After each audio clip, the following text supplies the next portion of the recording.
你好，欢迎收看《新闻面对面》，我是谢仲。来，一开始为你介绍今天要请到的特别来宾，左边第一位，民进党发言人吴峥。大家好，新年快乐！台北市议员苗博雅。大家好，新年恭喜，马上幸福，马到成功。资深媒体人陈东豪，祝大家事业一马当先，财运万马奔腾。来，右边为你邀请到台北市议员李明贤。大家好，马上幸福，马上有钱。资深媒体人理工男黄创夏。大家新年平安。对，这个最重要啊！来，郑学教授潘世平老师。大家好，祝大家马到成功，龙马精神。好 ，OK， 今天是蛇年除夕，那接下来呢，现场来宾都给观众朋友在明年马年满满的祝福。那当然，新闻面对面的制作单位也祝所有的观众朋友在未来马年呢，把所有的现场来宾所有的吉祥佳话全部都能够实现，好不好？当然，创下讲平安、健康、幸福，大概是最重要。尤其是你就知道，当年岁到的时候，就觉得这个更重要，好吧？OK， 那但对国家呢？国家当然，国家平安是全民之福啊。那政坛呢？政坛如果要是喧扰的话，那当然对民众来讲感受不好。可是喧扰也许是一个过程，要怎么样真的能够达到大家想象中的一个美丽呢？那所有这一些的过程当中，现在看起来，去年一整年你的感受怎么样？今天是除夕夜。除夕夜大家都会一起围炉，然后讲一讲吉祥话，想一想去年的一些如果是家人围炉的话，大家会讲一些去年一些好玩的事啦，或者什么，或是期许明年嘛。那今年呢，如果对于国内政坛来讲的话，不晓得现场所有来宾、生活观众朋友，您觉得去年一整年，哪一件事情是你觉得好？我们讲国内外好了，国外什么事你觉得是最重要的一件，影响到全球？国内哪一件事情你觉得是对国内整个政坛的发展影响最大？那国内政坛来讲的话，去年一整年独领风骚的，不管你喜欢他不喜欢他，你对他是正向评价、负向评价，但他对国内整个政坛就是卷起千堆雪的，你觉得又是谁呢？好，那就要请现场的来宾大家一个一个来看，说你觉得去年谁最符合这一个资格？来，庄家谁？国外当然是川普嘛，对不对？国内那没这样，一定是川普了。那国内我会选柯文哲。为什么？他们两个人呢有共同特色。本来我们过年除夕嘛，对不对？炮竹一声除旧岁，待会就要除旧岁了。然后我们昨天的时候呢，除夕夜之前，对不对？大型清运，垃圾也清运了嘛。可是我们实在很难除旧布新。去年一整年旧的东西，过完年之后还会继续来。那当然了，国内呢，我对柯文哲会觉得他厉害在哪里？去年1年时间，他有好长一段时间。人不在外面但是长相左右他不管他有没有在外面，对不对？长相左右，而且明年呢，326不管那个判决如何，他也是长相左右。而且我们过完年之后，马上碰到就是去年留下来的事情，包含2月24号开议的时候，韩国瑜院长怎么面对李委员甄秀请发言，那又是跟柯文哲有关。韩国瑜院长要面对。接下来呢，还有卓荣泰院长也要面对，对啊，如果要面对的时候，李委员甄秀，那这个所以你会知道，那整个我们去年一整年的立法院，明年2月24号还要开始，然后开始之后更麻烦是什么？3月15号，川普的情绪如何？因为军售如果到了3月15号，各国都在排队，你们台湾这么不上道，我们要把它转移给其他更上道的国家。那对我们的影响，所以我才说大家平安OK， 好，来，我们先听所有的名嘴，然后再看3位政治人物会怎么样去评断。来，都好，谁？什么事？国外当然是川普川普的影响，你觉得川普哪一件事情影响最大？虽然每件事都很大条，好不好？他随便信手拈来就是，你觉得哪件事最大？解放日。他是治大国如烙大饼，翻来覆去。他不是偷脚尖，他根本不是治大国如烙，你根本抓不住川普，真的。然后所有人都不相信川普，但是川普真的把这个世界的游戏规则全部改写。不管是政治的、经济的、军事的。那解放日那是最大的一件事情。国内的话，我是觉得大罢免的大罢免确定了台湾这个国内政治的格局，那这个格局到2028年都不会改变，所以不管你喜欢或不喜欢，你觉得他很吵很闹还是怎么样，会继续维持。OK， 那人物呢？国内的人物的话，我倒是看好郑丽文。你觉得去年一整年独领风骚的是郑丽文？不是去年我不是用独领风骚，是郑丽文从去年11月1号就任国民党党主席之后，他虽然是在年尾哈，可是他在今年会扮演超乎大家想象的角色。接下来，我是从年尾看今年，郑丽文会是一个你无法忽视的人。OK， 来，方老师，政治学教授，当然是川普啦。那我觉得川普当然就第一个，他这个直接逮捕了这个委内瑞拉总统马杜罗，对，这个也是创造了一个从来没有发生过的经验。对，然后第二个，他不但能抓人，也能够助人。助了一个这个高市早苗这是日本国会大选大胜，是川普在前一天加持了他。还有一个就是这个洪都拉斯的总统这个阿斯夫拉，魏哲家会跟你抗议哦。魏哲家也很厉害，前一天也去。我身为台积电的股东啊，虽然只有5股啊，但是也深感荣幸，没了，5股过去就退市。对，你后来就发现。这个魏哲家是超级助选员，对，魏哲家有告诉我说不要那么嚣张啊，你只有5股而已，你是最高调的股东，是，所以我要低调一点，对，好，这个阿斯夫拉是这个委内瑞拉的这个国家党的这个总统候选人嘛，川普在他选前也说，你们委内瑞拉不投这个阿斯夫拉，我就要对委内瑞拉进行经济制裁，就他的当选人，洪都拉斯，然后在过年前。这个阿斯夫拉又跟川普在海湖庄园见面了，他说考虑跟台湾恢复邦交，所以我们过年的时候会不会有一个喜事过来？所以我觉得川普啊，他可以成就一个人，也可以让一个人消失。那特别是我们在过年前的这个伊朗跟美国的谈判嘛，对，这个何梅尼他的安全，我看他每天也是非常担心，所以川普真的是可以整个扭转世界的一个人。那范老师，国内呢？你觉得去年一整年如果颁 MVP 的话，颁给谁？不管你喜不喜欢，然后或是你觉得他是正向负向，不管，但是在国内整个政坛可以翻天覆雨的，你觉得是谁？双郑，郑丽文跟郑丽君。郑丽君，我们那个台美的关税谈判，我想全世界都非常羡慕啊，包含日本，包含韩国啊，而且韩国本来是15%，必然变成35%，应该是25%。那台湾是15%嘛，谈得非常成功，可以说之前很多人都说他诽谤他、批评他，他终于逆转胜了。那再来就是郑丽文，刚才已经讲到他是国民党的这个党主席。那台湾刚好就在中美2个天平之下，一个是靠向美国队，一个是要靠向中国队。那我觉得台湾没有什么模糊空间了。那台湾就看起来是一个全世界的缩影。OK， 好，来接下来就看那政治人物，来阿苗是会怎么看？这个我比较喜欢这种所谓顶梁柱型的人物顶梁柱对，就是说这个富丽堂皇的宫殿也许最重要就是那个柱子，对不对？那所以如果说国外的话，我觉得有一个人是真的值得大家观察，就是美国的国务卿 Marco Rubio，因为他所服务的总统大概是最有各种非常突破性的想法跟思考的。那美国在全世界最重要一个国家，那轻举妄动都会引起这个千堆雪，更何况这种大开大合的操作。所以每次川普丢出了新的东西，然后这个全世界，你不要再说什么眼镜碎了啦，现在大家逐渐习惯了这他带来的这种各种惊喜。大家现在都不戴眼镜了。对，那变成是说 Marco Rubio 他在幕后就有非常多要持续的，他一方面按照他老板川普总统的想法。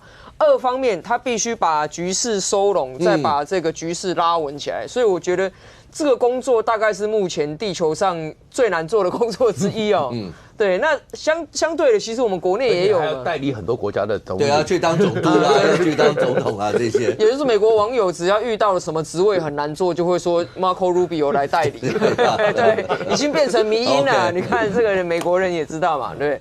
那在台湾当然也有这样很难做的位置，但我觉得去年一整年这个有个团队真的是堪称忍辱负重啊，就是我们的整个关税谈判团队，尤其是我们的经贸办的幕僚因为这个去年4月川普总统公布那个关税之后，哇，不要说台湾的全球股市，连整个都是脸绿了，对不对？然后后来到去年夏天的时候，曾经一度宣布说台湾是20%，然后当时还传出说会叠加，那个时候真的是压力已经累积到最大嘛。还记得的时候，这个人说这个肯定是32%之类，所有的产业的脸都绿了，心都凉了。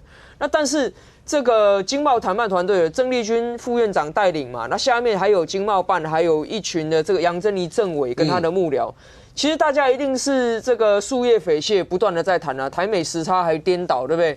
然后过程当中最困难的就是也不能为自己讲半句话，因为你风声只要一走漏，然后马上也许很多好事会见光死所以我觉得到了年底的时候公布，不只是电子业，包括传产。都觉得松了一口气，甚至拍手的时候，我觉得那真的是我们典型的中华民国台湾我们非常强大的政务团队跟公务团队累积出来，所以我觉得这样子的团队真的是不容易。OK， 那当然接下来就国内2大政党之间会怎么样看待去年一整年不管是事件啦，或是在人物上面会怎么看？来，明贤。我觉得大家讲那么多，把所有的焦点都聚焦在国外，我觉得还是拉回国内嘛，应该把 spotlight 也要给赖总统，赖清德总统，还是要得到 MVP 啊。当然我知道吴峥在这里了，那对我们来讲，国民党做了一个 CF， 当然赖总统赖清德 AKA 莱尔校长嘛，莱尔校长在蓝军的同温层也是很红啊。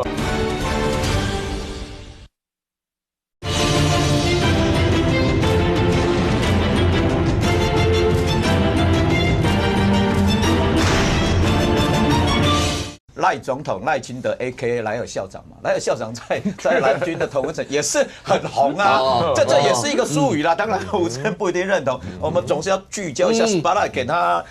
为什么你知道？大选结束之后，赖清德总统558万票当选嘛。那原本大选完之后，对我们中央选举完，对我们地方的民代来讲，那一年大选完，隔年应该是休养生息政治不会那么热的就从去年开始发动大罢免之后，从2月到8月底，哇，足足厮杀了真的将近大半年原先大概我们都说总统选举完之后，大概看板啦、旗帜啦、什么旗号全部都收起来了。譬如说我选举嘛。我最近今年我要选举了，我要把那个旗帜拿出来。我那个有一些都那个旗帜都是这样重复用的。对啊，重复用。有的号码不一样，所以在抽签的时候，你说可不可以抽到一样的可以重复用？如果抽到不一样的贴纸再贴上去比如说我把上次选举的口罩搬出来，还有贴上次的号码，我助理就在伤脑筋。那个口罩没有过期不会，看一下。不是，你看一下。譬如说有一些湿纸巾过期的，它就会干掉嘛，不能用有一些口罩看一下，好像口罩好像5年还几年，我去查一下嘛。譬如说我讲的意思，比如说打完仗之后武器要收起来嘛，那些收起来。去年那时候大选完，原本是要休养生息、演兵习古，所有武器都拿出来，不止武器拿出来，哇，民进党包括赖清德总统拿出来的武器更多。我觉得几个啦，第一个比较。我觉得印象比较深刻的第一个，包括团结时讲嘛，杂志说，原先我们在这里有点，包括2月、3月被修理得很惨，包括杂志说团结时讲出来说，气氛一转不一样了去基层讲挺我们的多了譬如说我去菜市场，连那水果摊的，垮了叫本土然后出来说，哇，杂志啦，写安怎都有这种时候开始，我觉得气氛开始在转的，然后最后包括公民自主发起，民党与民同行，民党也要跟上去，我觉得那个是。帮赖清德站到第一线的时候完全不一样，所以去年原先1年是要休养生息，包括朝野和解，包括惯例上是这样子啦。就去年厮杀的比大选的时候还要激烈的程度，我觉得是让我印象深刻啦。说去年刚好延续很多年，包括厮杀完之后，那烟硝味延续到今年，所以。创下我们刚刚来聊这个烟硝味到底什么时候会结束？今年又是烟硝味年年都是烟硝味，过年每一年都要放我不好意思过年应该光喝味结果又讲了又造口业了，所以大概去年给我们的印象就这样。OK， 来吴峥，你会怎么看？这个我先预言一下，因为刚刚明贤哥讲说，对国民党来说，他们觉得这个蛇年的 MVP 是我们赖总统那没关系，虽然我觉得刚刚也有人讲到说，觉得蛇年的 MVP 郑丽文也有份。那在我的蛇年 MVP 里面呢，虽然没有郑丽文主席，但我预感假如明年过年的时候，你觉得对那个猴年的时候啊，这个明年啊，马年对明年好，我们再来这个录这个过年特别节目的时候，我可能就会讲，我觉得郑丽文到时候变我们民进党的 MVP， 为什么？为什么？他最近动作很多啊，有没有派个萧旭成去北京啊？古立言他根本就是科长而已，我在这边都是跟正国级、正部级的混，那美国什么东西这样子？然后郑丽文说要跟中国推两岸和平框架嘛，那王沪宁也定调说这个就是一个以统一为前提的框架嘛。那其实我们过年现在开开心心，过完年然后上工啊，郑丽文主席也上工，3月可能就要来跟这一个上一步的上。对，那郑丽文现在可能虽然媒体报道他可能3月要去北京来所谓的这个习政会嘛，那我们就看嘛，所以我有预感。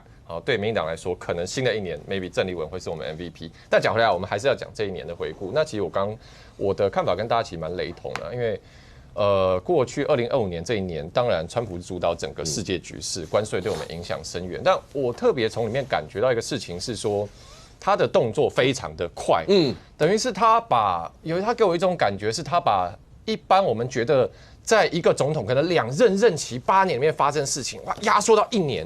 你看去年。对所有的全世界国家发动关税战，什么不管你以前是马吉、英国、欧盟，通通都来。然后对伊朗这个专递炸弹下去，哇，5夜这个 Hammer 行动哇炸掉。然后刚刚讲到委内瑞拉总统，哇，马杜罗抓回来。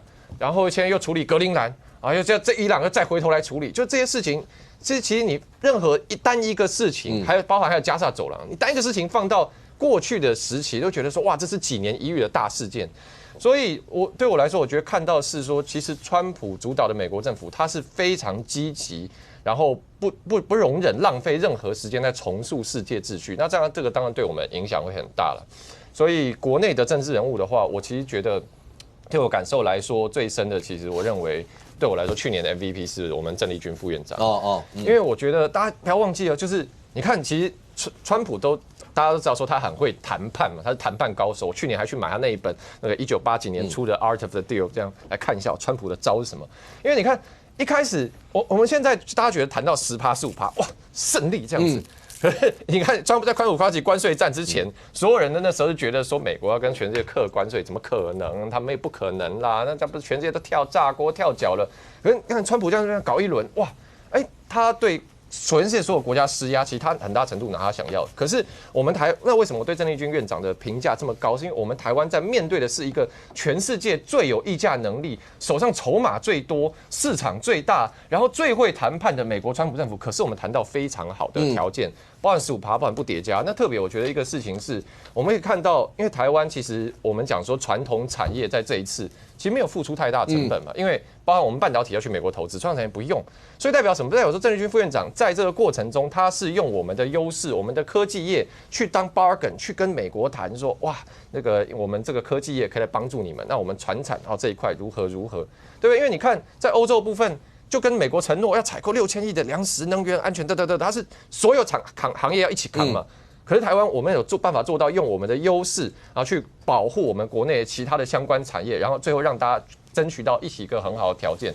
那特别刚大家也讲到，其实我知道在这过程中有跟副院长办公室幕僚，我们有时候对一些资讯，我知道那在这过程中包含社会很多批评嘛，很多人说郑丽君念哲学的，怎么懂谈判更不行，完蛋了。其实这些舆论他们都看到，可是在这个过程中，他们把心定下来，然后很专心一致的看着前方的目标，然后坚定往前走去，没有分心。所以我觉得这个过程其实非常了不起。OK， 那当然接下来如果要看的话，就今年，因为今年是大选年，那地方大选，这个大选里头，包括各位所提到的郑丽君副院长，也是媒体上面一直不断的在传，包括民进党到底台北市长要派谁出来参战这一局，那郑副院长也是在里面被点名的热门人选之一。那在未来到底会是谁出战蒋万安，也是大家关注的一个重点。好，如果把刚才来宾所讲的去年发生的这些，包括 MVP 啦，包括所有的，我不知道跟观众朋友你自己心目当中觉得谁是这一整年里面最受瞩目的。好，如果把这些全部都综合起来，那我们就直接来看，把这几个人跟这几件事全部都排起来。创下第一个，看起来今年3月很重要。去年知道今年没有解决的事情，军购没有解决 ，OK。那当然，总预算也没有解决，军购没有解决，而这里头刚刚也特别提到，包括郑丽文会不会跟习近平之间会不会有什么政协会？会不会也在3月？媒体有这样传，所以所有这一切，这其实它更深层的意义是，这在美中之间，我们现在到底应该怎么办？军购它也影响到我们对美对大陆。包括如果真的有政协会，它某种程度，因为接下来4月可能就是川协会，它在都是台湾在2大之间，我们到底该怎么办？基本上呢，首先的话呢，你要讲到政协会，对不对？政协会会引起一个极大的变数啊，会是4月的时候，川普跟习近平预计在北京见面。那如果郑丽文跟习近平见到了一些面，给了川普，不给了习近平。一些见到川普的时候，因为习近平在釜山，然后半夜打电话，川普都跟他打哈哈。但是如果习近平那场政协会，如果给了川普什么，不给了习近平什么，他觉得4月一定要跟川普讲明白、讲清楚、说明白的什么话语啊，那个东西就是一个重大的变数。而这个变数当然就回到川普身上了，因为川普一直喜欢在台湾这边呢跟你比较模糊，台湾已是台湾。但是照理台湾已是台湾，他要怎么去确保？他其实都是给你模糊的。然后另外一个，他在全世界，包含他的2025国家安全战略或战争部的2026的战略里面都讲了一件事情：第一岛链很重要，但是自我防卫的决心也很重要。所以后面的话，那你在这个如果郑丽文去，就会牵动到他的时间。如果是3月15号之前，那之后的我们那个特别预算是怎么去变啊？那如果是整个特别预算是在3月15号之后，然后政协会也是3月15号之后才去见面，而这个时间点又会牵动到底那个3月15号，川普对台湾的自我防卫的意志，然后第一岛链的一个布局会有什么影响？所以其实3月真正对全台湾最关切的是，我们这个时候真的就是80年的台湾历史，国际政治角力的一个结局。那一天会非常明显，而在明显里面又回来，就是我为什么对柯文哲充满了兴趣。因为3月26号，对他的判决书要出来，所以那一段时间，我相信他其实他的律师或什么，大概慢慢的到最后都有底了。那有底的时候，刚好在3月15、3月26号那2个礼拜之内，那这个过程中又是一个最大的变数。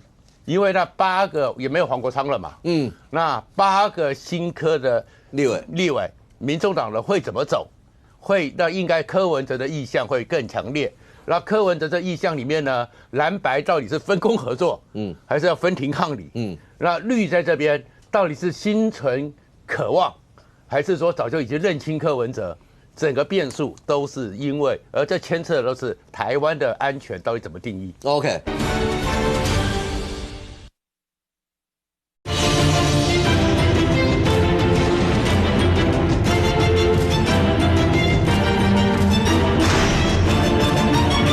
那绿在这边到底是心存渴望，还是说早就已经认清柯文哲？整个变数都是因为，而这牵扯的都是台湾的安全到底怎么定义 ？OK， 来，明轩，我们就直接这样讲，这是媒体上的报道。在过年前的时候，三立有一篇报道说，政协会会不会在3月中举行？北京是不是真的有设政治前庭？国民党是否认这件事。这里头讲的是讲说，会不会在3月14号前后，那举行那个政协会？北京安排政协会有战术目标，那主要有2个，一个是为习川会打好基础，另外一个2制方案要立下根基。这所有这些对国民党否认了这些，但是政协会好，我们就讲政协会。包括郑丽文主席也一直说，他希望能够尽早看有没有政协会这些。刚刚就提到，包括军购这些事情，包括政协会这些事情，对国民党来讲的话，会怎么样看待这2件事？甚或绿营一直把这2件事情某种程度画上一些连结性，你们怎么看？我先讲了，军购是这样子了，就说军购，因为现在过年立法院休会，那到2月20几号，应该24还是24嘛，开议之后，会尽速，我认为。我目前闻到的味道会尽速复委审查。OK， 因为确实来自美方的诉求跟压力会有，难免会有。那我明显你所闻到的那个复委审查是哪一个版本？第一个党的已经复委了。第一个我说复委审查，包括政院版，包括国民党也会提，政院版也会复委，包括国民党也会提对案去审查那一部分。副总召也过年前讲得很清楚嘛，3个原则嘛，第一个讲求防卫效果，第2个要如期交货，第3个党内共识。那如果我说这样，军购是这样，如果当然美方有提出，包括过年前，最后过年前宣布再一笔嘛，说未来第一个除了3000多亿之外，后来又再加6000亿左右。对，那所以这一部分6000多亿是含在1.2兆里面呢，还是另外1.2兆新加的变成加6000亿变成1.8兆？这当然美方要讲清楚。可是不管再怎么样，军购对涉及到台湾自主国防有它的需求，那不是说我们因为美方在那边施压，那我们就同意。而是，这是自主需求要的，所以副总召讲了3个需求，防卫效果，国防部要来说明清楚嘛。那如期交货老样，这是大家 argue 比较多的。我们出去了，当然国防部否认啊，就说没有延迟交货5、6千亿，可是就媒体有报道那么多，包括是外媒报道，这一些也要讲清楚。比如说，潜舰是自主国造的，可是它延迟交货之后有赔款啊，为什么美方是军购啦，可是未来这一笔里面有包含3购的，那这个是不是可以更明确讲一点？所以国民党不是阻止军购，譬如说像我们现在比较目前最重要的海空军的2部分 F-16B 跟潜舰的部分，都是马政府执政的时候建案的啊。还有包括马政府执政最后包括潜舰国造也是陈永康他们时候立案的嘛，所以这份不能说只有扣上红帽子。至于说政协会，刚刚那个吴征发言人讲说习政会，我在讲政协会，如果有的话啦，这个要前面来不讲，你怎么讲习政会？而且阿公还讲回来习政会好不好？到底有没有？我没有听说。不过我在了解决策的过程中，有内部讨论有2个时间点。第一个希望在上半年，所以包括就说3、4月，就说不要拖到下半年。包括柯志恩委员选高雄了嘛，他们提到说要的话就快一点，不要拖到下半年。为什么不要拖到下半年？他说相关选举这部分可以让它淡化，可以有稀释了哈。这个我等一下再解释。淡化稀释代表是负面才要淡化。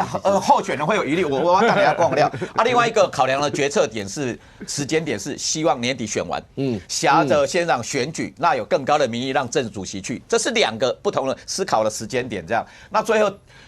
敲定哪一个？老实讲，因为我现在没有参与，我也不晓得。可是媒体讲《自由时报》，包括很多媒体报道说什么来自北京的涉台决策高层，哇，这么招记者老这厉害，我真的佩服，厉害，钦佩。我是没办法采访到国台办或涉台高层了，太厉害了啦。不过是这样子啦。你刚刚讲说候选人有没有疑虑是这样？他们认为说可能到接近下半年选举会经过波动波扰是这样。可是老实讲啦，苏家全接任海基会董事长，他也讲嘛，就说两岸沟通对话是为了要减少误解，是要避免冲突不要发生。所以包括多数的民众，你其实台湾历次的民调，8成9成的民众是支持两岸交流的啊，连民党支持也支持两岸交流。所以对国民党来讲，国民党支持者是认为说，你民众刚刚可以处理台美关系而已啊。可是我们的对外关系不是只有台美而已啊，两岸关系要处理好。所以国民党透过两岸交流，包括选举，包括过年前的一个智库的交流，选后到底有没有正席会，是希望可以跟民众传达说，国民党不是只有处理好台美而已，也可以处理好两岸关系。这两点就重要嘛，一个老大，一个老二啊。所以像曾丽文主席过年讲的嘛，进前讲的嘛，一个恩人，一个亲人，不管再怎么样，好啦，你可以讲说好朋友，一个好朋友，不管再怎样，两个都最重要嘛，都台湾对外。好，你说美国很重要，军购要买军购，维持基本的武力国防啊。第二个也增加两岸谈判的一个筹码嘛啊。第二个，你不是只有台美关系，民党台美关系做得不错，可是民党就只有处理台美而已啊。三角形一跟他一边的嘛，它缺少一块，所以国民党要显说可以处理好台美关系，也可以处理好两岸关系，这是我们努力的地方。所以要维持两岸对话，要维持智库交流，也要维持正席会的一个可能。所以过年前，除了柯志恩委员之外，我也有跟几个参选县市长的候选人有对话过，有沟通过。他们也认为说，正席会如果在上半年登场是比较好的时机啦。那至于说谈的是什么，只要不要涉及公权力，不要签任何协议，这个尺度拿捏好，那其他的政治效益，民党马一点都马了啊。可是交流对话至少是国民党或多数的支持者支持了，所以这一部分我觉得内部有形成一个共识，办可以办，一定要办。那至于说时间点的部分，我觉得目前大家推测的多了，那至于说落在哪一个时间点，我认为上半年是比较有可能。那郑丽文国共论坛完之后，会面完之后，他也要访美嘛。那包括3月的时候，卢秀燕也要访美嘛，所以包括不论是台美关系，甚至军购这一些，大家会讨论。所以对国民党来讲，就是处理好两岸关系，处理好台美关系，要形塑比执政党目前民进党更有执政的一个力量。而且你刚刚讲2个时间点，一个是上半年正席会，对。另外一个是等到年底大选取得好成绩以后，的明年的上半年，明年上半年，这都有人建议啦。哦，那你们对今年年底的选举看起来是很有把握，很有信心，因为民进党2022年只拿了5个县市。他们也就是说，他们今年如果你们要取得再好的成绩，是民进党连这5个县市，嘉义县、台南、高雄、屏东、澎湖，民进党要丢掉这里，你们才会有更好的成绩。有人这么建议啦，说郑丽文主席还没有操刀过，还没有操兵过大选的经验呐。那如果有经过操刀操盘大选的经验，你只要维持目前的一个席次，那就你有支持度嘛，那就代表说国内就说你经过一次 mandate 是国内的选民支持国民党的目前的维持这个路线，而不是说选举一定把民进党压缩到5以下或那个5减N。这当然维持现有的就是一个至少80分嘛。那民党席次我们在高雄、台南跟屏东还是有机会啊。虽然我们自己提名有一些坑坑巴巴，还待努力的协调的空间啊。可是年底选举当然是对蓝绿、对执政党、对在野党都是一个检验的过程。OK， 但如果这个样子的话，阿淼，我先请问一下，对刚才大家都提到郑丽文主席，然后包括有没有政协会啊，所有这些。包括过去这1年，从11月开始当党主席到现在，各方面的言行举止，然后包括两岸之间的一些的氛围，然后甚或啦，在地方上还记得，你看刚才明先既然已经讲到，他们说2个时间点，第2个时间点是今年年底大选取得好成绩以后，然后接下来再举行政协会，这就牵扯到大家在讲说，到目前为止，国民党在很多县市的整合上面。其实也让大家觉得说要早，要不然就定时间初选吧，要不然就什么，有很多不都这样，大家都这样讲嘛，对不对？所以这些对郑丽文主义来讲的话，在都是挑战吧。郑丽文主席没有在关心地方派系到底要怎么弄啊，我觉得他在关心的是国民党的大脑要怎么改造。从他上任的起手式，他先任命自己当革实院院长，就是要掌握国民党内的思想的机器嘛。然后呢，还有这一连串的他的所有的操作里面来，他也可能是预知到柯文哲也要当院长，就2个院长，2个人都院长，院长。哦，对，那个新春还可以院长茶叙，对不对？对，大家也一直讲说他跟柯院长什么时候要碰面，他们2个人。是啊，所以你看到他的是他想的东西都非常的高层啊。那包括说国民党现在整个的意识形态都认为说，哎呀，这个古立言就是跟科长一样。对不对？他们要的是正国级的像王沪宁可以直通习近平的，对不对？他们其实那个讯号很清楚嘛，也就是说，对国民党来讲，古立言已经不是对话的对象，因为他们怀疑国民党怀疑古立言是否能正确转达给川普，所以他们要的是什么？川普，你派你身边的2把手，甚至川普本人来跟我谈嘛，大概是这个意思嘛，对不对？所以他其实郑丽文他关心他那个天线是接到非常的高的然后他这个要的东西是非常高层的，所以地方派系的东西，我觉得啦，从媒体上面他的反应看来，你可以很直接看出来，他就是他的感觉是自然有人帮他搞定了，对不对？包括了到底有争议的地方要不要初选。人家说，国民党是不是要1国2制？我看他们1国多制新北的跟这个新竹的跟彰化的都不一样，对不对？那为什么会这样？一般我们看政治看久，会觉得说，初选如果你制度不公，到最后裂痕没办法弥平，你在大选造成伤害什么？可是郑丽文的信心就来自于他非常坚定的相信，以他的 charisma 以他的身边的这些任命的一些，比如说李乾隆啊等人，他就相信他们能搞得定嘛。那搞不定怎么办？其实也没关系，因为大家看到郑丽文的政治轨迹从一开始学生时期台独建国然后呢，到了政坛的时候是这个民进党的悍将然后结果后来一个转折之后变成连战身边的亲信，然后现在经历了一段名嘴生涯，直接变国民党主席。所以郑丽文政治生涯本来就高高低低他非常清楚他的政治路线重点在于权势。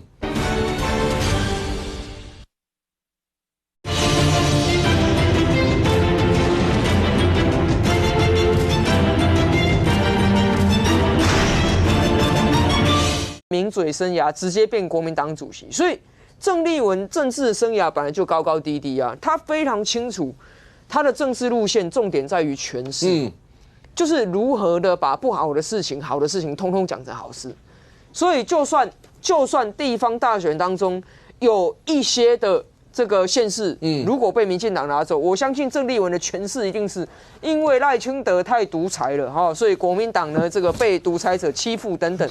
你不要觉得不可能哦，他连普丁不是独裁者。这不但讲得出来，而且事后他还持续发明新的论述去补充为什么他说普丁不是独裁者。连学生直接问他说，为什么赖清德你说他独裁，但普丁说他不独裁，大家都可以再搬出一套凹说啊，因为普丁他是别国的元首，所以我对他讲话要好客气啊。对赖清德他是我们自己选的，所以我就批判他。但是到后来你看他说啊，那你这个国民党的副主席怎么又说美国的实施大使古立言是科长？这时候就不用对人家有礼貌。他不管，他其实是不管这个的。所以我觉得郑丽文这个人他的领导风格哦，其实他在乎的是非常意识形态类的东西。然后他只要呢在这个诠释权上面讲到赢就好。所以他实质上他对于这个地方大选事情，我觉得很多时候他是云淡风轻的，他并不是真的很紧张说。在一般都会算嘛，就说到底现在的局势不是因为如果要是选的不如意的话，跟党主席的位置是有关系的。没有，不会。他不会哦。郑丽文他的党主席位置其实是来自国民党党员直接投票。还记得他当时当选的时候是直接1打5，1大于5那是他得票率那就他来说。国民党有没有只要败选主席一定要辞职的传统？其实是没有，那是民进党才有这样。所以就算选得不如意，其实有吗？有吗？就辞党主席啊，是吗？对啊，一样啊，那个有逼宫的压力啦。选不好的话，没有以郑丽文来，他国民党的结构，他的结构是，如果这个主席他就是不下台，那他党员根本没有办法怎样啊。所以我觉得以郑丽文的角度来讲，其实他最想要做的是。在他在任，不管是多少天，只要他在任的时候，把国民党的上层思想跟意识形态整个扭转过来，这个时候他在中共那方面的这个被受重视的程度，其实一定会越来越高。所以郑习会绝对是他最想推动的目标，绝对会比什么国民党2026年底大胜，还要更前面的他的政治议程。所以我觉得。这个国民党的朋友们也要抓紧了哈，因为郑丽文主席不只会带给赖清德惊喜，还会带给国民党惊喜。对，惊喜惊吓不知道，那就要看往下发展会是怎么样。但范老师，那你看得出来国民党现在的策略上，好了，就刚就讲第一个，请问一下，您研究政治的，美国的古立言他是这边的处长，大家说他是实职大使。那他是跟科长之间的关系，可不可以跟大家介绍一下，到底谁高谁低？第二个，就算要铺成两岸之间的和缓的氛围，但是有必要像萧旭岑副主席一样，把古立言的地位搞成是这个样子吗？就说到跟一个科长一样的这种感觉，因为如果是这样，我相信国民党也一定希望在美中之间都能够取得一个某种程度的一个平衡嘛。可是你这样讲完。那人家还要跟你怎么交朋友呢？这些，那在这个时候你也注意到，包括白银、上国章的，柯文哲也是讲，我们不用他们可以直接跟华盛顿沟通 ，OK， 不管你说是早年的英灵还是现在的那个地方，或是黄昌他也讲了，郑丽文讲说什么两岸和平家国，他听不懂，但是他也骂了古立言，讲说什么干涉内政，这一招又是为什么？我觉得萧旭岑在过年前讲这个古立言是这个这个什么，他是说什么比科长大一点科长啊，结果隔天这个国民党2个人跟他合影嘛，一个是卢秀燕嘛，一个是江启臣嘛，他们一个是市长跟古立言合影，对啊，一个是市长，一个是可能成为市长的候选人，2个人怎么会跟科长合影呢？那不是把自己的位阶给我下降了吗？所以我真的觉得。萧旭岑这种发言，第一个既不专业，而且根本就没有尝试，而且我认为啦，我如果是国民党党主席，我会叫他请辞下台啦，因为你直接影响到未来国民党跟美国的互动嘛。你想想，如果萧旭岑遇到古立言怎么办？科长好，现在古立言说你叫我科长，谢谢哦，这不是很尴尬的事情吗？古立言在美国的国务院，他是担任过美国驻日本的公使，他的职位是公使衔参事。按照我们中华民国外交部的规定，参事的职等是公务员的12职等。我们公务员最高是到14职等，它等于是12职等，这我们台湾而已啊，美国是多少可能更高，不晓得。科长只有9职等所以我真的觉得萧奕成那个讲话是严重失言啊。那他到目前为止他还没有道歉啊。那他为什么他会这样讲？一定有他的道理。他的道理是因为我去了国共论坛，我见到了这个正国级的做中国政协主席这个王沪宁嘛，所以我的背后的比你大嘛，我背后是王沪宁是正国级嘛，那个你这个你不过是这个夏立言你不过是一个科长嘛，所以就是他去了之后，他整个人昏头了嘛，整个人哇越这个好像这个觉得整个人飘飘然的嘛，才会讲出这种不得体的话嘛。那我觉得国民党的目前有3个误判一个误判就是刚刚明显讲了，就是我们去年大罢免大失败，我们国民党大胜利，这是一个误判。这为什么是误判？因为他们确实就告诉你说民意如此啊。我要讲的是，我觉得双方都有误判了第一个就是说，这些选区其实都是蓝大于绿的选区，所以本质上来讲，本来要罢免就很困难，但是很不幸的是，1阶2阶都过了，我觉得这是很不幸的事情。其实我常讲。有的时候这种事情就是双方都误判，我觉得绿营也某种程度误判，所以才会投票结果没有一个罢掉嘛，没有罢掉结果是什么？赖清德的民调直转直下嘛，从本来还有50几%是变成30几%，跌得很惨嘛，跌了一大跤嘛。但是这个是不是国民党的胜利？我认为并不是，因为这个选区本来就很蓝嘛。那只能说当初谁也没想到，这么顺利就联署都通过了嘛。所以我觉得绿营。还有支持者也是误判，但是这不能说就是国民党大胜。所以我觉得国民党如果认为说这个大罢免大失败是我国民党大胜，那就错了嘛。而且你大胜之后你大头阵了嘛，你在立法院继续推一些毁宪论证的法案，那是累积仇恨值。这个仇恨值会什么时候回来？就是2028年的总统大选跟立委选举，这是国民党要担心的嘛。第二个罢免是什么？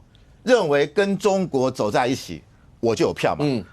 这个国民党邓丽文说，他们认为两岸交流对年底的县市长选举是有很大帮助嘛？那最好啊，你邓丽文就带着你的县市长的候选人全部去北京啊，3月份去见习近平啊，给你加持啊，这是完全是跟主流民意背道而驰。这是第2个误判。第3个误判是什么？认为蓝白合一定大于绿。就是我只要蓝加白，我就大于。因为我们知道这个前年赖清德得到40%选票嘛。我只要蓝加白就60%，就6，对啊，6比4啊，对啊，这就是把政治当数学嘛，政治永远不是数学。你在怀疑李明贤的数学？这政治是化学，不是数学。就像2000年的时候，那个萨卡都总统大选，当时宋楚瑜加连战65%，对，当时讲说阿扁不过35%，我怎么赢怎么配，我一定都赢，不管是连宋或宋连。结果想不到，2004年阿扁还是连任，所以我觉得就是说，这3个是目前国民党的最大的误区。那特别是蓝白合，对这个柯文哲来讲，我不急啊，你们急啊，而且我就是你越急，我就越跟你要东西嘛。所以你看，为什么现在到这个过年前，新北市国民党一直搞不定，到底是刘荷兰、李四川？然后我们看到民众党就提了这个黄昌啊，我就吃死你啊，吃定你啊！这就是毛泽东讲的，柯文哲最崇拜毛泽东嘛。毛泽东最崇拜讲的什么？游击战嘛，敌进我退，敌驻我扰，敌退我追，敌疲我打，敌人疲劳的时候我就打你，敌人退的时候我就追你，敌人进的时候我就退，所以这就是他的游击战的战术嘛。那现在国民党是什么？国民党是停滞不前嘛，敌在停在那边，不晓得要怎么办。例如说新北市到底提谁不晓得，我就打你啊，我就主动出击啊，我化被动为主动啊。所以现在蓝白合变成是柯文哲提款机啊，他开心的不得了啊。为什么？因为你国民党太在乎蓝白合了，就是渣男作为嘛。我也是渣男嘛，对不对？这个女生还越想顾住这个感情，这个男生讲好话啊，当然也是好事啦。我觉得他就什么渣男也是好事，他可以予取予求啊，对柯文哲难道不是好事吗？元宝放前面要讲好话啊，渣男也是很好的文化，我们要肯定他啊。这样帮我打一个以上言论不代表本台立场，各取所需了啊。所以我觉得今天这一个愿打愿挨嘛，国民党就是让柯文哲他就是不断的予取予求嘛。所以我觉得今天就是国民党面临到一个战略上的错误，那战术上又非常混乱。那我刚刚讲过嘛，现在已经从高市早苗，这一次高市早苗当这个他们国会议员大胜，对不对？拿到目前是316席，那反对党是叫中道党。从这个席次从167席变49席，中道是什么意思？你好，我好，大家好。对，也有想跟美国好，又想跟中国好，结果什么都拿不到。所以我真的觉得国民党你不要步入中道的后尘啊！你觉得我在美国也想跟他好，中国也想好，各选各来，或者是中国不让你有这个选边的可能啊，美国也不让你啊。你看在过年前。王毅，中国的这个外交部长，他也是这个中共的这个外事工作委员会的办公室主任，他说什么？我们要介入年底的县市长选举。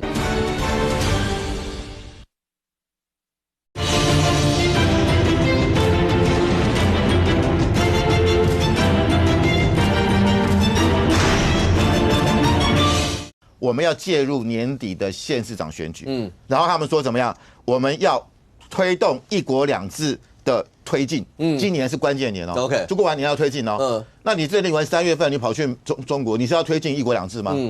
你3月份你去中国，你是要怎么样？9合1选举要跟中国配合吗？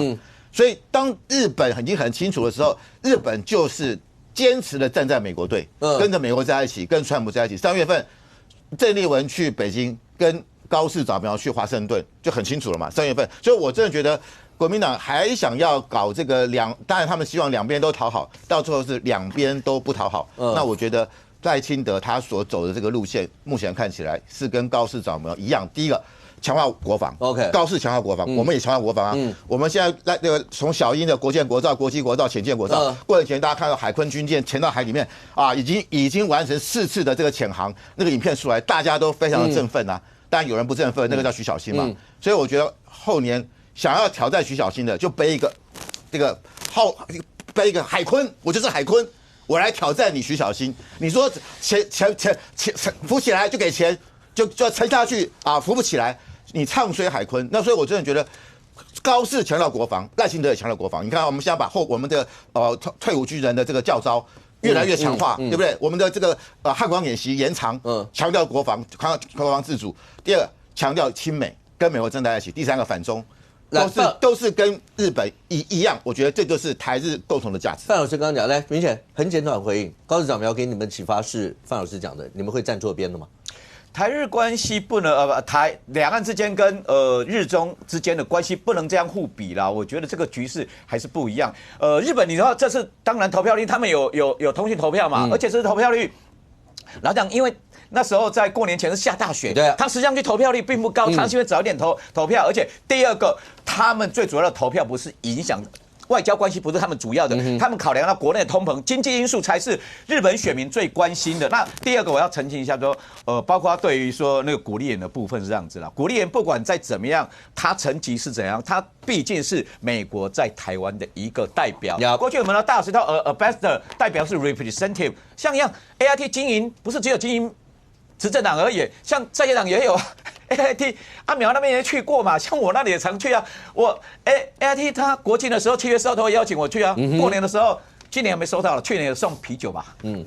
AIT 让我A啊，所以他那你们还说人家跟科长大一点，不然我觉得他实在。比喻那个比喻当然这样不好啦，不管再怎么样，他是美国驻台湾的，现在没有邦交叫代表嘛 ，representative 啊有邦交的大使嘛，不管再怎样，他是美国驻台湾的一个代表了，而且我觉得对国民党来讲，两岸要经营，美国也要经营，所以这一部分我觉得相关的这些的，我觉得比喻这个是不是很恰当啦啊，所以这一部分高市早苗如果像老师讲了，赖清德可以学习的话。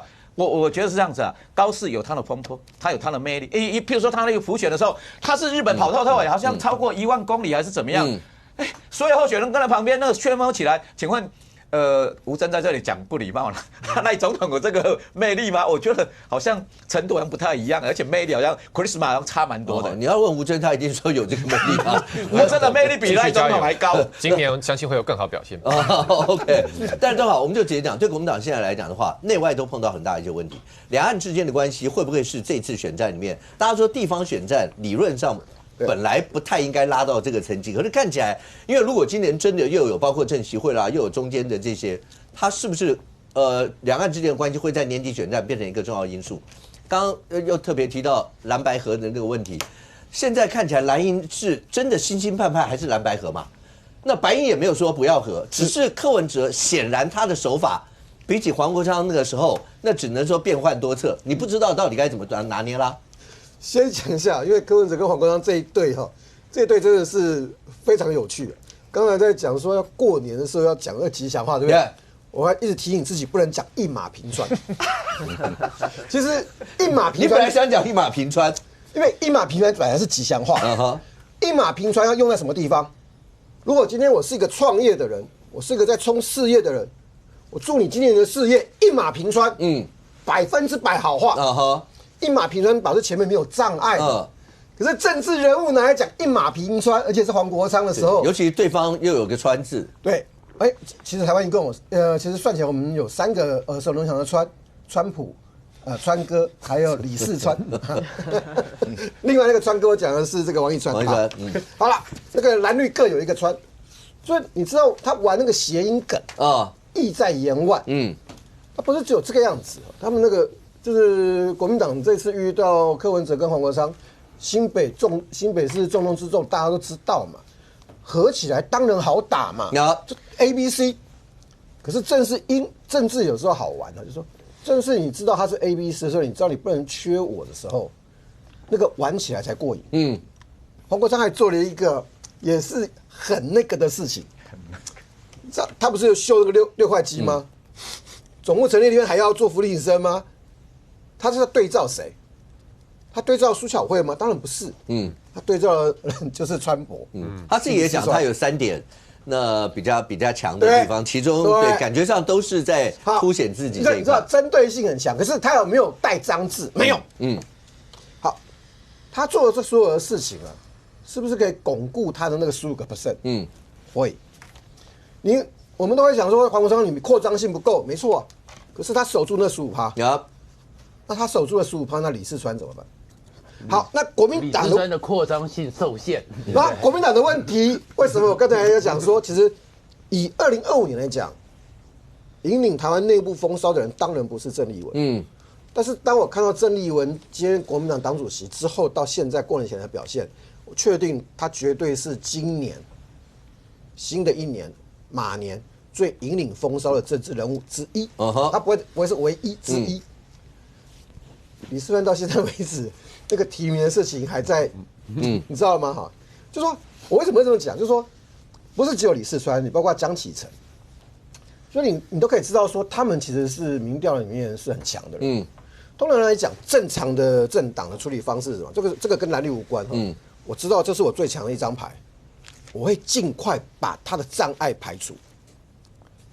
郑丽文因为他是党主席。那个前一个礼拜，他在屏东帮苏清泉助选的时候，台中市长卢秀燕都已经讲说，那个提名太晚了，太晚了。江启臣也很急，郑丽文这个时候很有这个党主席的这个权威，游戏规则已经确立，就不会再改，不能因人设事。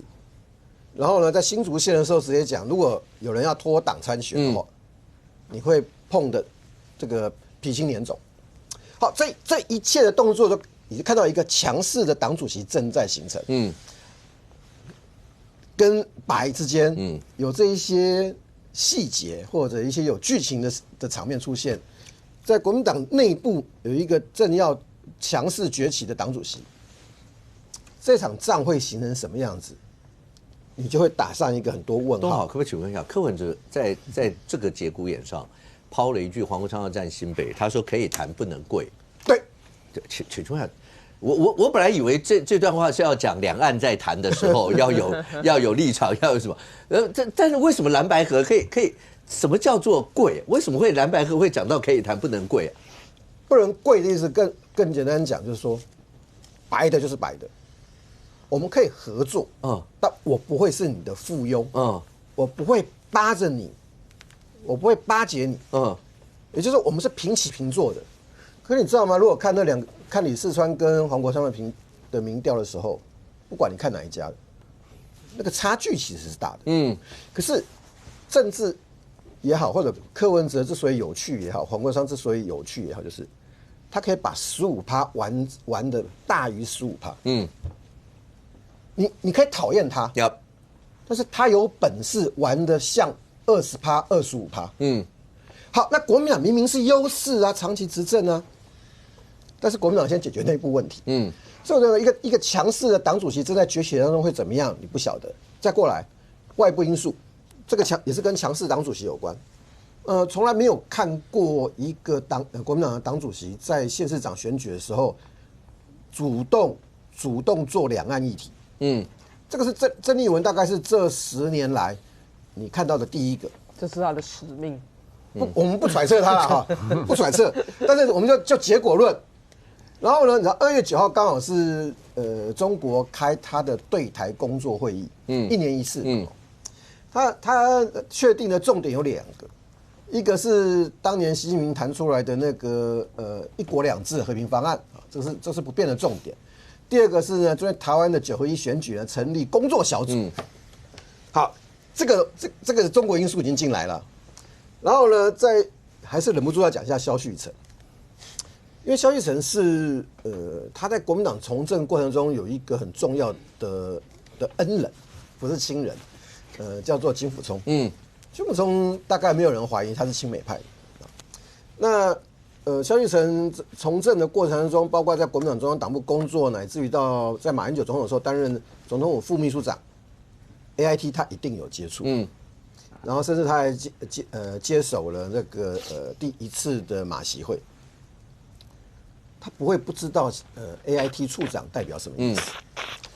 AIT 后来，美国国务院后来正式发了一个说法，一个新闻哈，他说古立言是美国国务卿在台的代表，他充分代表美国政府，所以当你去讲 AIT 的处长只是在国务院比一个科长大一点点的时候，以一个在国民党2次执政的时候，在府院高层担任过要角的人。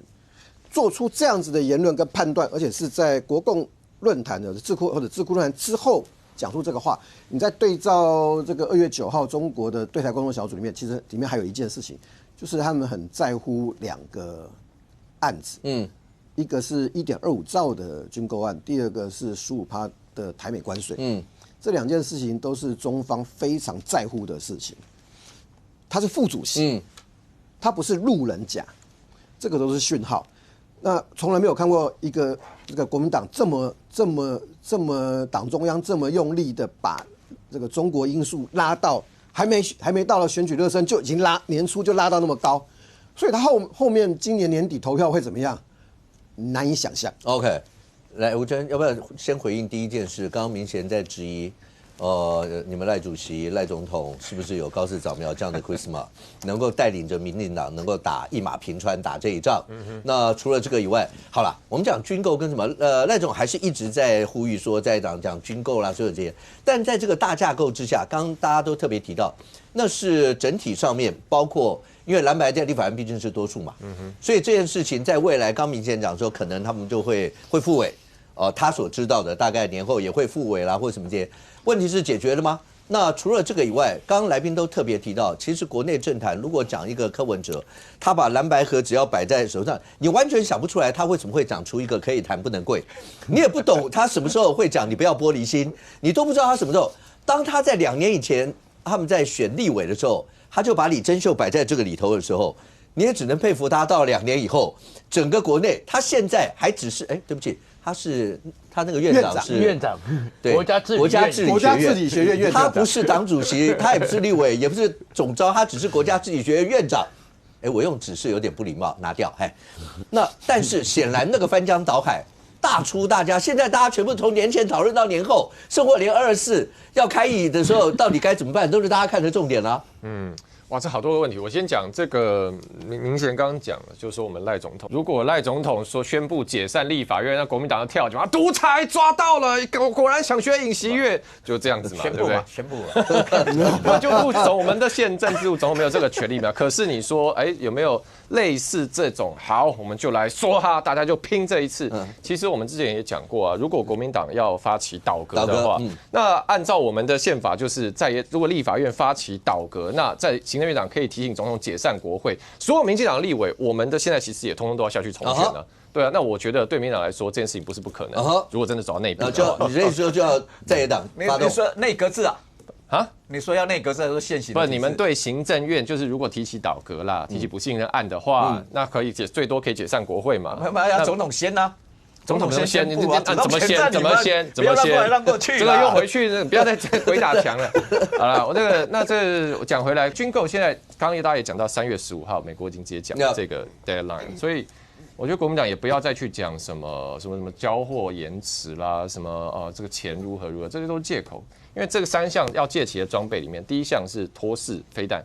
第二项是标枪飞弹，第三项是帕拉丁自走炮。那托式反装甲飞弹就是装在车上、装在载具上、悍马车上的反战车飞弹。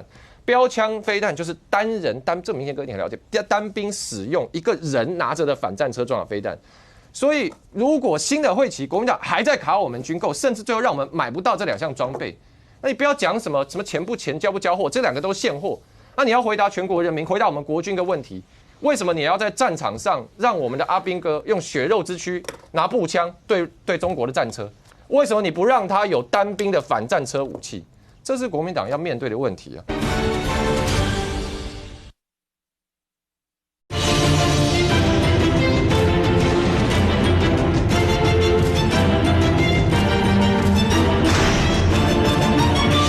为什么你要在战场上让我们的阿兵哥用血肉之躯拿步枪对中国的战车？为什么你不让他有单兵的反战车武器？这是国民党要面对的问题啊。那另外包含刚刚讲到这个关税跟供应链是一样的，因为其实在年前虽然国民党一直骂古立言，可是古立言代表美方，刚范老师也讲到，国务院直接再出来讲。国务院说我话还讲得不够清楚吗？我再发一个声明，古立言就代表我国务院的官方立场。那古立言话也讲很直接了，说当我们这边是讲美国，我们从追求低成本转向追求高安全性的时候，这是台湾可以真正受益的领域。各位这一段还讲得不够清楚吗？全世界的生产基地哪边是低成本？中国嘛，世界工厂。哪边是高安全性？古立言指出来了，这是台湾可以受益的领域。所以古立言话讲得很清楚，是美国希望跟台湾发展更深度的产业链、供应链的合作，因为觉得台湾是安全的，台湾是可靠信赖的民族伙伴，我们不会去那边偷美国技术，然后这个利用经济来回去背刺美国。但是前提是，所以现在就好像我们要把一个水倒到水杯里面，这个水杯不能有破洞啊，就你的安全问题，你不能今天万一美国跟台湾深度绑定，就中国一个飞弹来那全部都没了，对不对？你必须自己把我们的安全顾好，让中国不敢轻易来犯嘛。所以这个，我觉得就我们刚刚讲很多中美态势是非常清楚的。那最后讲回来，这个柯文哲的事情，我就觉得说，柯文哲其实他一直以来的战术了，他其实我觉得他有点某种程度上有点在学以前我们这个阿扁总统，就冲突妥协进步嘛，就是说他会一直的在这个试探你的底线在哪里，一直故意挑起冲突。所以刚刚讲到蓝白合，他也是一直，这是2023年已经演过一次嘛，就一直呛你，一直欺负你，然后一直让我自己选举一直往下走，然后反正我手上筹码越多，到时候你要来跟我谈的时候，你就要越迁就我。其实就跟俄罗斯跟这个乌克兰一样啊，边打边谈嘛，我打下越多，你就要越跟我谈越好的条件嘛。那包含他在这个立法院也是一样啊，你看，因为我们刚刚讲到李珍秀事情，那是全台湾。你不要说立委，不要说政党主席，不要说什么国家治理院院长，你问路边任何一个人，外国人可不可以当我们的立委？所有人都知道不行。那中国国台办出来讲，不给你放弃，因为我们不承认台湾，那是中国害你不能当立委啊。就跟我自己常常讲啊，我以前也去申请放弃过美国国籍，放弃美国国籍也要审查，对不对？也要审核啊。美国可能这个 AIT 要是觉得说，你在美国是不是你想脱产啊，或者你是不是有一些问题啊，他也可以不给你放弃啊。那这样的话，就是美国不给你放弃，而不是中华民国封杀我的参政权嘛。所以一样的道理，今天柯文哲。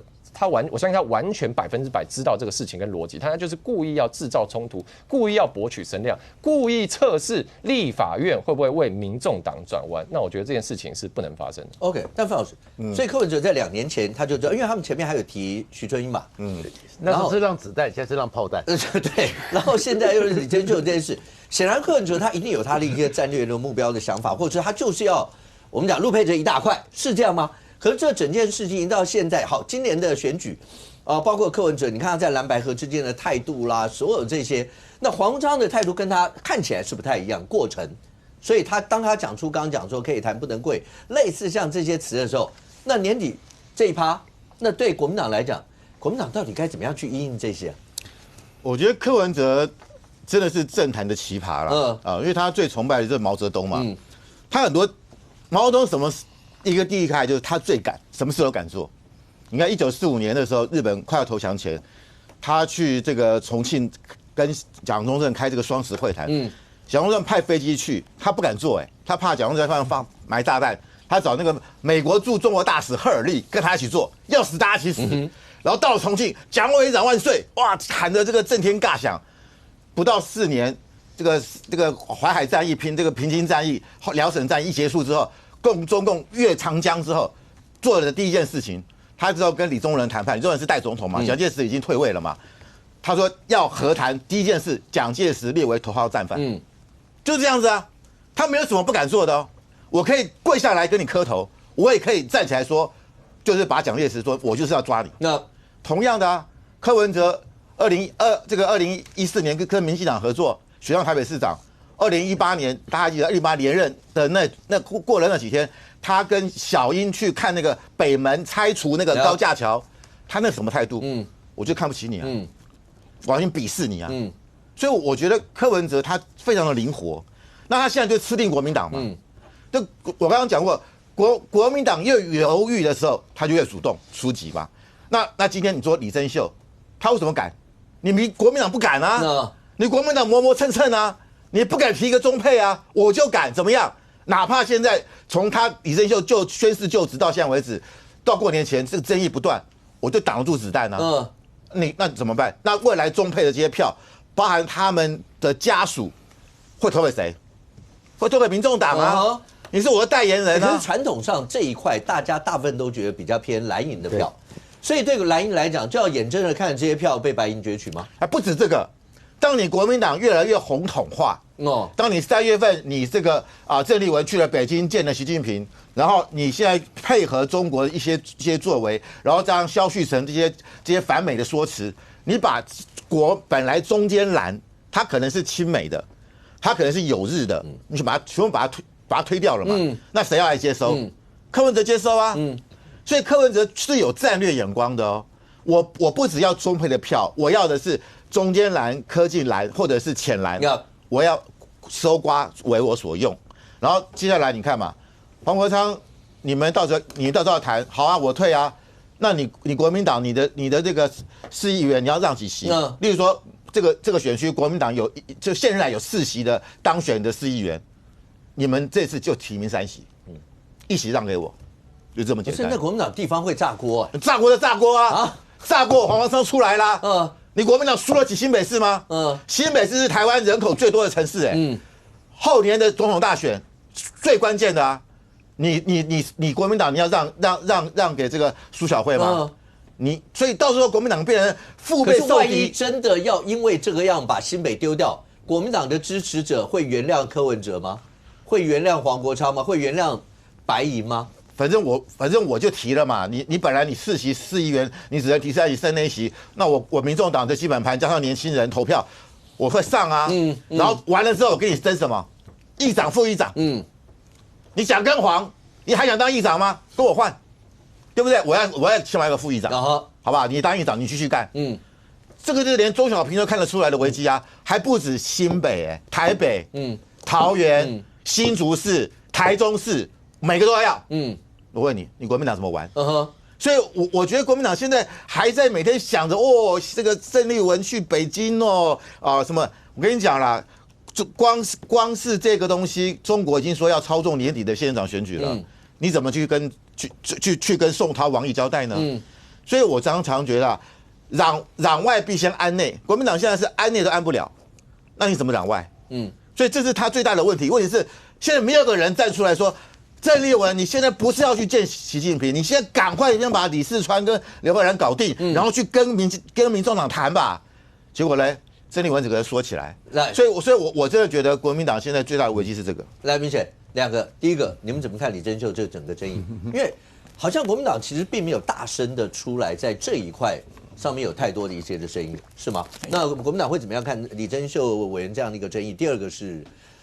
刚刚提到你们现在到底该怎么样面对困难？尤其人家连那种话都已经讲出来了，你们到底该怎么面对？第一个，那个李珍秀，这立法院当然有声援了，甚至傅昆萁总召那时候一度要思考说要不要修国基法。我觉得自私一分啊，回归到两岸条例就好啊。你到底两岸定位是怎么样？真的是要确定国与国吗？啊，你不是跟宪法有抵触？你宪法现有的关系就是要处理两岸，你不论是入出境，还有包括相关的国籍，包括相关的参政权，是适用两岸条例啊！如果你要定位好，如果像民党讲说要用国与国关系的话，有一个台湾的台商，可以逮到小朋友在大陆已经入了大陆国籍，就说PRC 国籍了啊，结果兵役问题又适用又适用那个又适用两岸条例啊，譬如说大陆台商在大陆课税。他的所得是用境内，他不是用境外那个750万免税所以你两岸到底要定位境内还境外？所以你一会儿又是国基法，一会儿是两岸条例你讲清楚嘛。所以我觉得是这样子啊，就民党现说这种赖清德总统讲的说境外敌对势力之后，两岸关系此一现说了。我觉得当然两岸关系是就是一体两面嘛。你大陆对台军武，那个会制造两岸关系紧张，这台湾不乐见啊，我们也不乐见啊，在党不乐见，所以讲完双城论坛公告就清澈嘛，台海不要波涛呼啸嘛，要和平繁荣嘛，这也是在野党努力的地方嘛。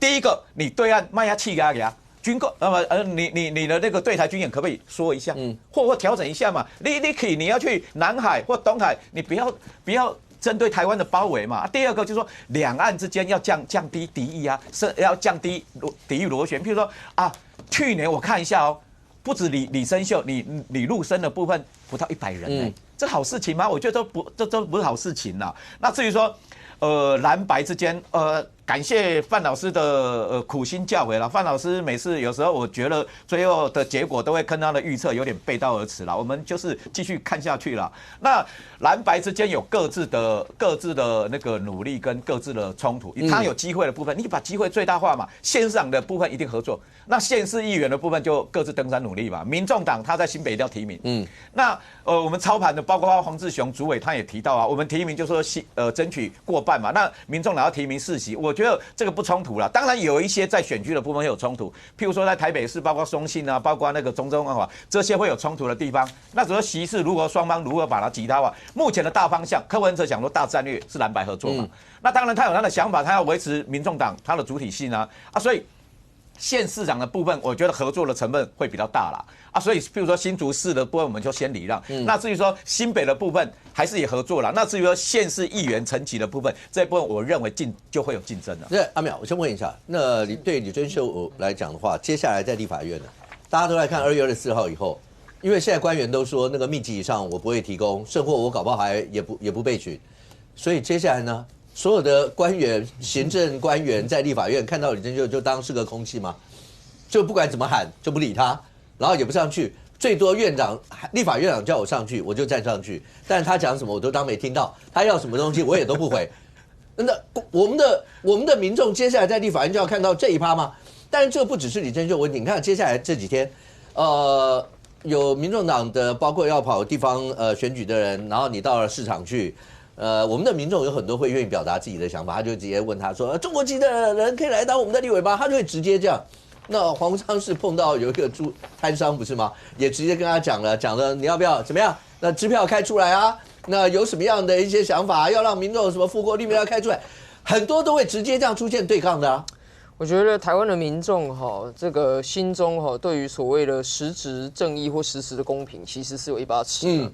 那刚刚前面讲了很多，从宪法讲到两岸条例、国籍法这些等等的，当然法理上是可以深入来去谈，包括说我们的宪法其实从头到尾本文跟7次的增修条文里面，从来都没有写过固有疆域到底列举是哪些，对吧？然后也没有写过说中华人民共和国跟中华民国台湾就是一个国家，我们宪法没有这样写哦。相反的，其实在我们行宪之后我们还曾经承认过一个从原中华民国分裂出去的国家，就是现在也是联合国会员国的蒙古共和国嘛，对不对？那我们承认蒙古的时候，其实是没有修宪就是直接承认啊。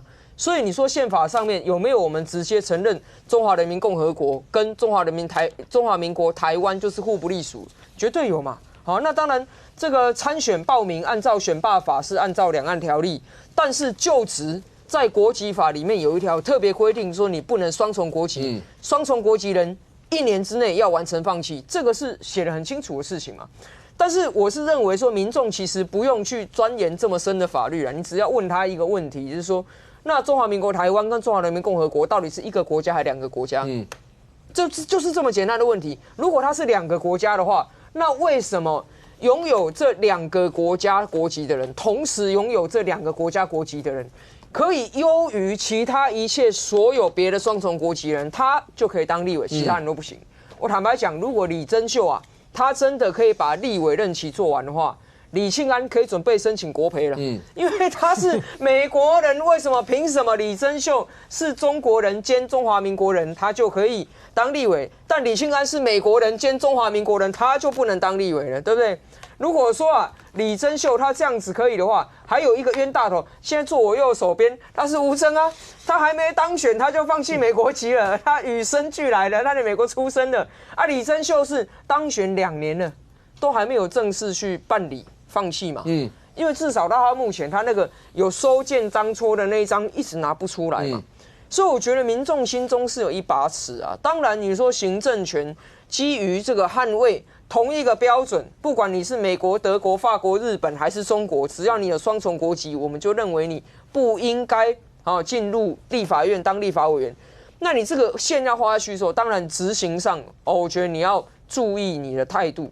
比如说这个李珍秀他拿出来一张残缺不全的表格，连这个他自己的英文姓名都填错了。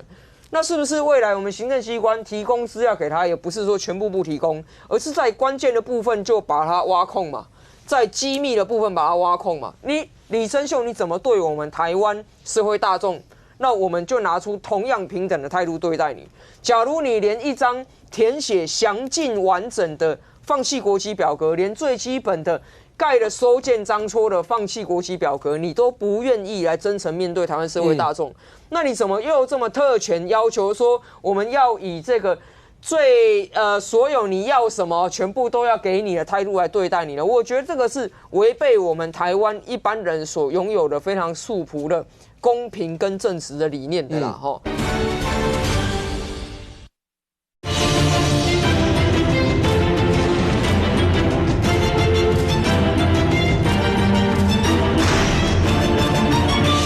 违背我们台湾一般人所拥有的非常素朴的公平跟正直的理念的啦，那其实我也鼓励说，这个像现在他们党内啊有很多这个律师嘛，本来因为当立委所以不能当律师啊，现在没当立委啦。像比如说黄国昌，他大可以怎么样？他大可以啊，直接说，珍秀啊，我来做你的法律的代理人，对不对？我立刻啊对这个政府要提告。如果他不给我机密资料，我可以为你提告，对不对？如果他这个叫我一直出示表格，我可以为你提告，看看到底他骨子里对于这个能不能认同啊？我讲一句实在的，今天其实这个党提名像李珍秀这样子双重国籍问题的候选人，其实本质上是要故意为难台湾社会啊，要不然以前立委选那么多次了，国民党也很为中配啊。国民党也很为这个新住民权益啊，为什么国民党没有在安全名单里面放一个这样子双重国籍的人？因为国民党自己也知道说这会有问题嘛。那偏偏就是说，他现在要创造一个先例啊，那这个当做开路先锋要进来，其实他没有其他任务，他就只是要当双重国籍开特例的开路先锋。那我认为这个其实一条理性的线，今年在立法院里面必须要把它画好，要坚守这件事情，不然对于其他双重国籍的国人，其他非中国的外配，其实叫做极度不公平。庄家，你刚刚一开始就讲柯文哲，从去年，虽然很多时间他都对他都在看守所里面，可是一直长相左卫到今年也是3月26，大家都在讲判10年以上以下无罪或什么什么会有什么样一些差别，可是你刚刚一开始就讲，不管怎么判，反正柯文哲会一直在国内政坛今年独领风骚，大概还会是这个样，对不对？对，应该就是这样的。他被囚刑28年半。对啊，那怎么样？我们都预估的话，如果囚刑这么重，所以一审判决高于10年，看起来是一般符合大众预期嘛。那高于10年就会影响他到底有没有资格，有他的名义，参加总统，但是高于10年，民众党那张票还是在。是。那张票是谁在管？还是他在管？所以他是不是还是可以继续拿那张票来继续玩？这才是重点嘛。那重点里面他讲的是不要跪，对不对？他的意思是要你们来跟他跪，不是他要跪。你的解读怎么跟别人不一样？我们要从政治上的一个对，我想其实我们从小到大碰到那种就是聪明绝等但不受道德感束缚的人最难缠，对不对？就是道德感比较低，但是智商比较高这种人是。你要小心，他们的想法是不一样的。柯文哲在玩什么？首先，我们讲到李珍秀，李珍秀这件事情，国民党当然在看戏，然后民进党一定骂，但是柯文哲这个炮弹在飞什么？现在连楚英委员都要问了嘛，去年11月，中选会就只剩4席，那你们为什么中选会也没有开会，就给他发了这个递补证书呢？那这个是不是你们执法上？你说有问题，你们凭什么给他中选会？所以他们其实柯文哲就是把台湾这里面很多问题的疮疤，刻意的给你恶意的掀，那掀了以后呢，你可以大声挞伐，但是那你的基本支持群也会跟着你一起骂，其他人在看，你们在搞什么？你们怎么解决？但是能解决吗？我就上次讲过嘛，你只要动到了台湾的法理上的某些定位，那个是会川普国立委会说没钱了，我跟我那个民进党讲，川普4月才要跟习近平见面，你这个是在法理上搞一个什么事情出来，你叫我们怎么谈？所以柯文哲是非常恶意的，把你所有的困境给你戳出来。那戳出来之后呢，你就回到另外一件事，回到另外一件事情，我们有很多时候因为我们像我都是连过花甲了嘛，很多事情就经历很多。你要知道，下一代的人不见得耶。包含我们的贾永杰董事长，对于那个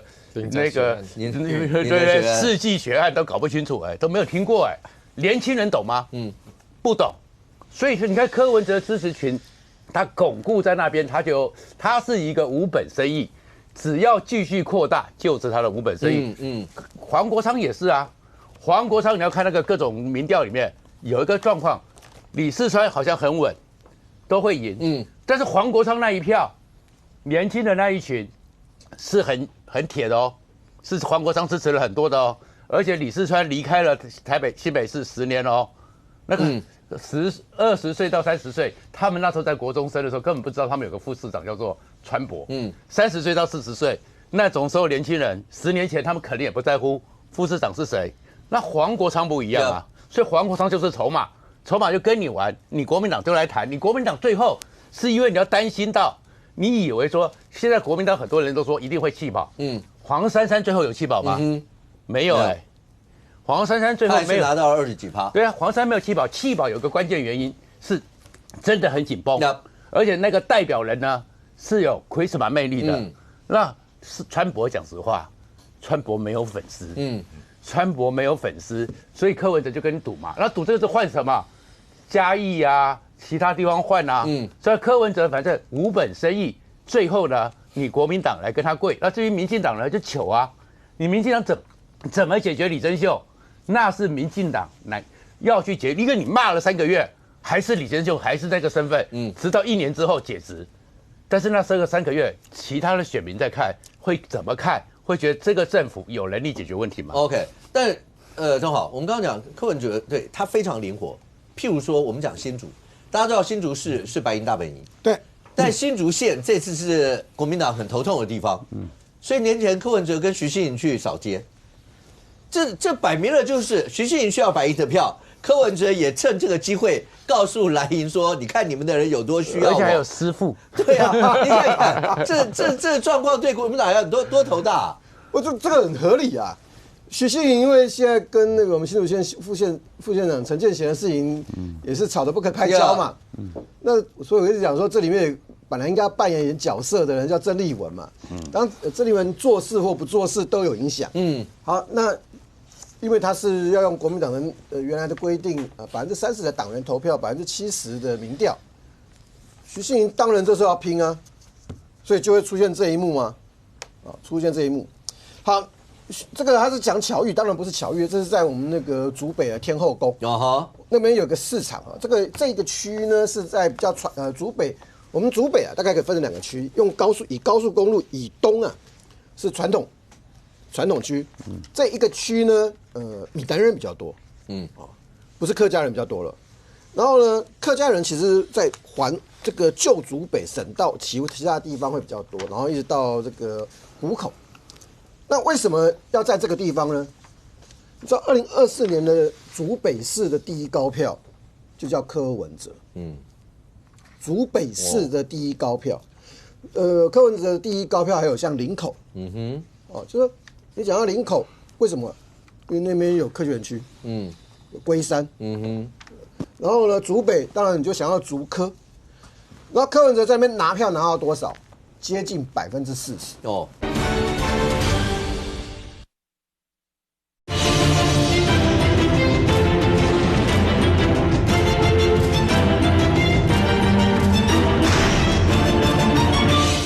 接近40%哦，柯文哲在竹北很强啊。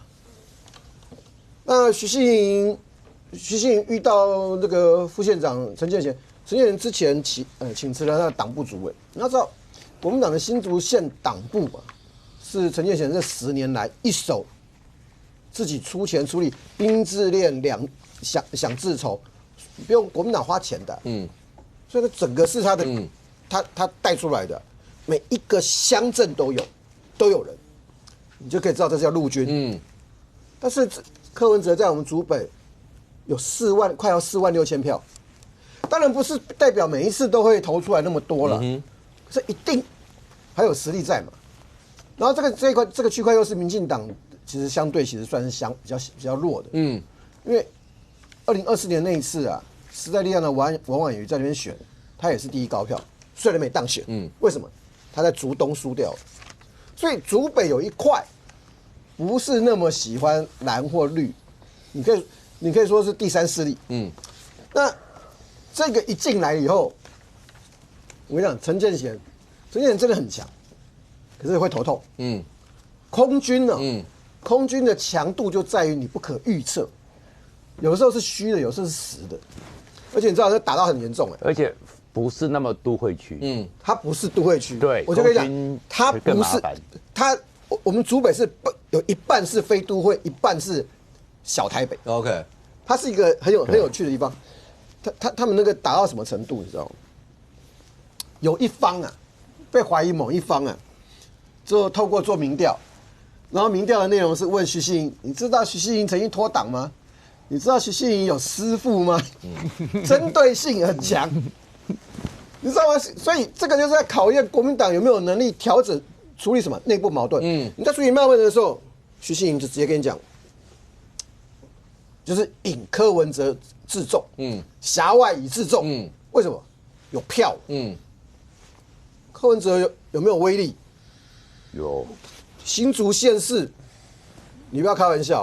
好，可是关键来了，如果徐熙莹跟这个陈建贤2个人相持不下，甚至在年终的时候闹到很难看的话，那民进党的机会就来了。这个都是 ABC 哈。那国民党现在赌一件事情，就徐熙莹不会脱党，不敢脱党，就只能赌这件事情了。可是当许信云跟柯文哲3不5时就巧遇站在那边的时候，许信云到底会不会脱党？没有人算得到啦。OK，范老师，来最后2分钟可以告诉大家一件事，这次高市早苗大胜，但是大胜它其中有一个含义在里头。其实，大家都一直对于日本那时候战时宪法一直到现在，然后能不能修，日本能不能够在重要的时候能不能出兵或什么，这个一直是被日本政坛讨论非常久。但要修宪大家都知道，不要说是我们了，那每一个国家修宪都没有这么容易。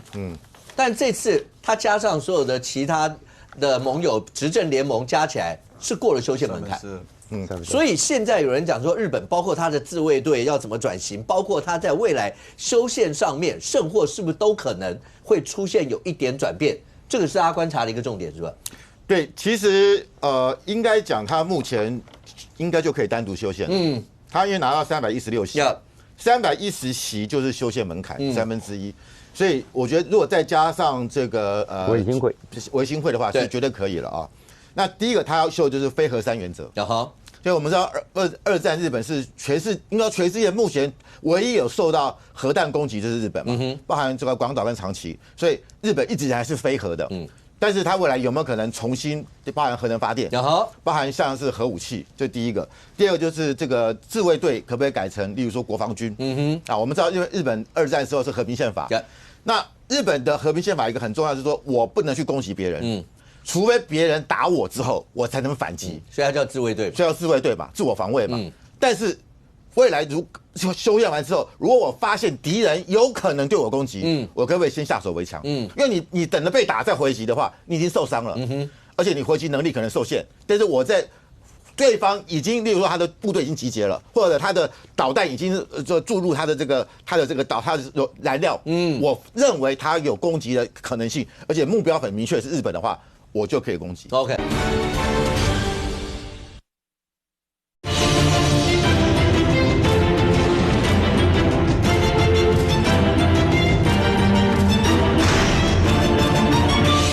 或者他的导弹已经注入他的这个燃料，我认为他有攻击的可能性，而且目标很明确是日本的话，我就可以攻击。OK， 再来就是武器的出口。那我们日本2战之后，它和平宪法是不能出口的。未来呢，它可以出口。我们不要忘记，日本的武器是很精良的。2战30重工就有04战斗机啊，它2战日本就有航母啦。所以我觉得未来，日本目前为止是所有非核能的这个动力的潜舰，它是最厉害，像苍龙级，台湾可不可以买？各国可不可以买？那不得了，那很大笔的生意耶。再来就是无人机，还有像是这个海底电缆这方面它的这些合作有没有可能跟台湾谈？所以我觉得，其实这次高市结束，我们看这次这个还有一个很活的小泉进次郎。他是这个是日本的那个所谓防卫大臣他父亲也是当过首相所以小泉进次郎这次也很红啊，而且也是常常上媒体，还跟美国国防部长一起做体操，还有没有搞办，还去跳伞什么东西的。他这次也可以说是非常未来很重要。所以我认为就是说，台湾跟日本之间过去就有情报合作，未来有没有可能在军事上合作？或者更进一步的合作，我觉得那是非常可以期待的地方。OK， 来创下最后2分钟，请问一下，日本当然他们修不修宪会连带的第一岛链啦，包括什么台湾有事、日本有事这些的互动性。可是对于我们自己来讲的话，其实我们一直很叫我们说叫刺猬岛。那包括我们的飞弹密度啊这些，因为包括这次跟美国军购的过程，也一直不断在强化这些。更不要说，其实，在节目里面大家提过我们的铺路爪雷达啦，所有这些，这个是我们自我防卫的很重要的一个本钱。首先呢，我们的整个眼睛是很强大的，这个就是乐山雷达。乐山雷达3500公里里面有一颗棒球从地面飞起就能够抓到，所以我们的眼睛是很利的。然后当然这个是过去 CSIS 特别讲的台湾的飞弹，然后各种线就是它的一个防卫的，从天宫啊到什么增程型的雄2E啊，但是。最近因为中国杨志斌一上来，不是搞了一个正义使命2025吗？这个是中国海军报道。在那个整个演习完毕之后，根据中国的几次的从利剑开始到现在，你看这些框架，就他们是公布了，如果要打台湾，台湾会怎么防？3线2接，红线的是源头打击，然后再过来的整个黄线的是隔绝在台海之外。最后再过来，如果让它渗透过来，打到台湾，这里面当然它后面列了我们熊2、熊3各种的什么源头打击、海马斯、鱼叉飞弹或什么，因为这个时间不够，我不要讲那么细。但是为什么美国会公布这个？就告诉你说，台湾如果要防是防得够的，但是你不可能一次啊，如果人家来第2级呢，人家有1000多枚的飞弹呢，那个第2次呢，第二个是讲实话，那也是我们要面对的问题。